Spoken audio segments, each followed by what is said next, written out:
Start. माननीय उपसभाध्यक्ष महोदय, शिक्षा मंत्री द्वारा प्रस्तुत इस विधेयक का मैं हृदय से स्वागत करता हूँ।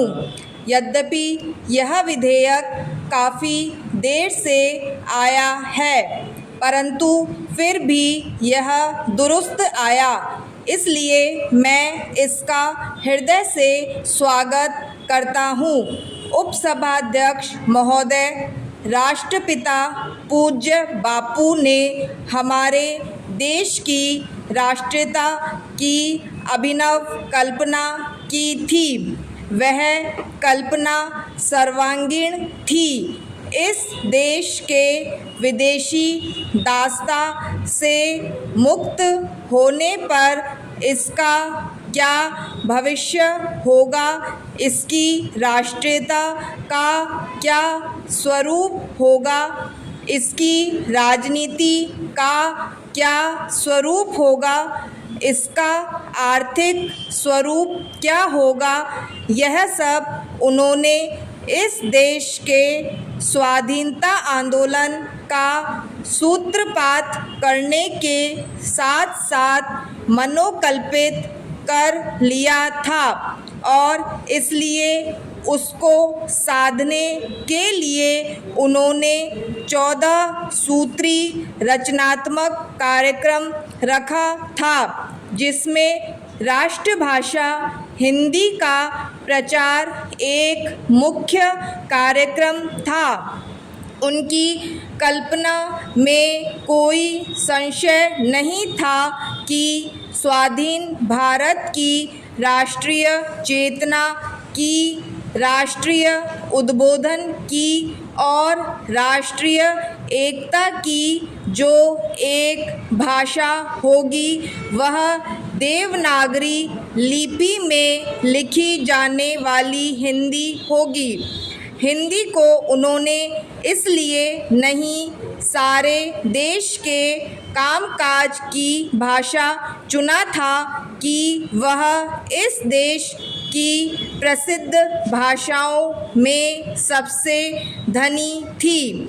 उसमें साहित्य सबसे ऊंचा रहा हो या कोई दूसरी भाषा इस देश की उससे किसी माने में कम थी, अपितु उन्होंने यह देखा था कि किसी भी स्वाधीन देश में जहाँ जनतंत्र होगा, जहाँ हर एक कार्य जनगणना के बहुमत के आधार पर होगा, जहाँ उस देश में जिसके 2/3 जनों की भाषा हिंदी हो, उसके सिवाय कोई और भाषा, चाहे वह कितनी उत्तम और समृद्ध क्यों न हो, सारे देश के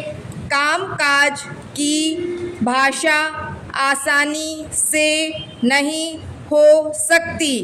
भाषाओं का चयन उनकी उत्तमता, उनकी योग्यता से नहीं करते, अपितु इसलिए करते हैं कि कितने अधिक से अधिक लोग सुगमता से उसको सीखते हैं और उसको बोलते हैं। उसी कल्पना के साथ कांग्रेस के काम में महात्मा गांधी का आंदोलन आरंभ होने से ही हिंदी को राष्ट्रभाषा का स्थान प्राप्त हो चुका था और उन्होंने हिंदी साहित्य सम्मेलन के द्वारा राष्ट्रभाषा प्रचार समिति वर्धा के द्वारा और दक्षिण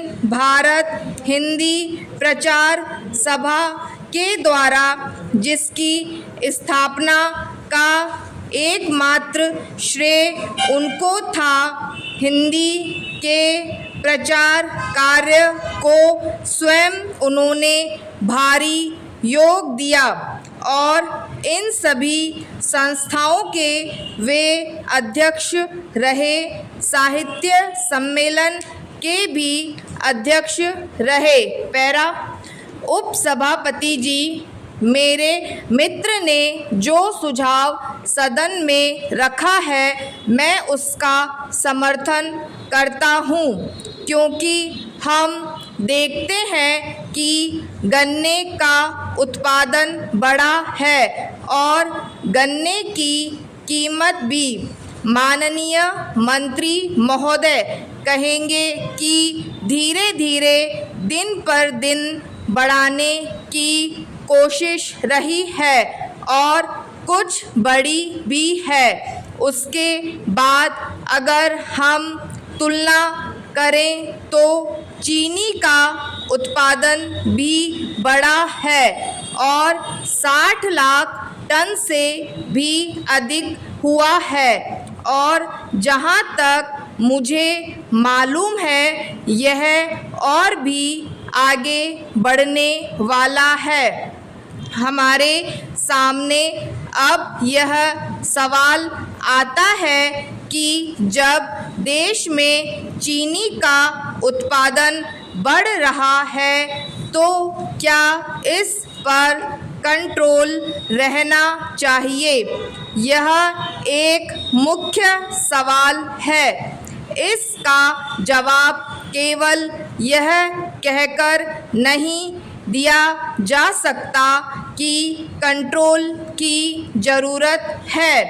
बहुत से लोग आज कंट्रोल के खिलाफ हैं और जैसा कि मेरे माननीय दोस्त ने कहा कि बुनियादी तरीके से वह भी कंट्रोल के खिलाफ है। उनका भी आखिरी लक्ष्य कंट्रोल नहीं है। मुझे डर है कि यह कंट्रोल भी कहीं हिंदुस्तान में इस तरह घर ना कर जाए जैसे कि नज़रबंदी कानून घर कर गया है और उसकी बार बार आयु बढ़ा दी जाती है।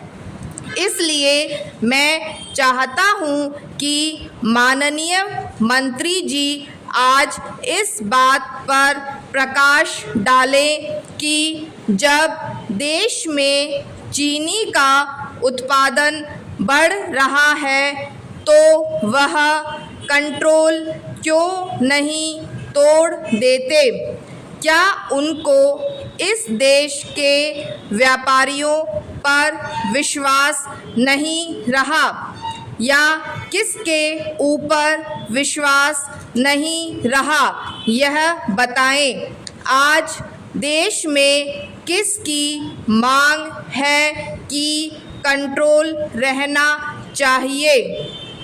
क्या यह मिल मालिकों की मांग है या व्यापारियों की मांग है या उपभोक्ताओं की मांग है या सरकार की मांग है?